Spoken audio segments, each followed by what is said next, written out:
Yesu nange bera nange ebintu bera nange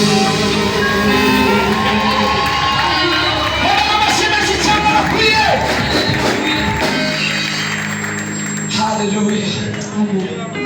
Ako tugafite soma Yesu bera nange ngawe kamumbe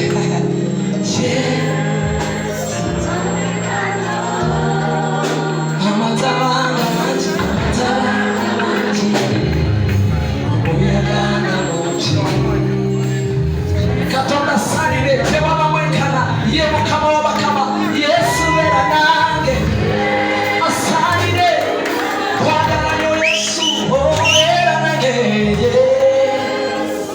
kuwada mutima gwange tata jambobere nange sisobola obulamu kubera mugatewoli jangu Yesu sesa museno bera nange okubirendalo endalo samani Yesu asalire kitibwa yebale Yesu yebale polo mwana Yuda.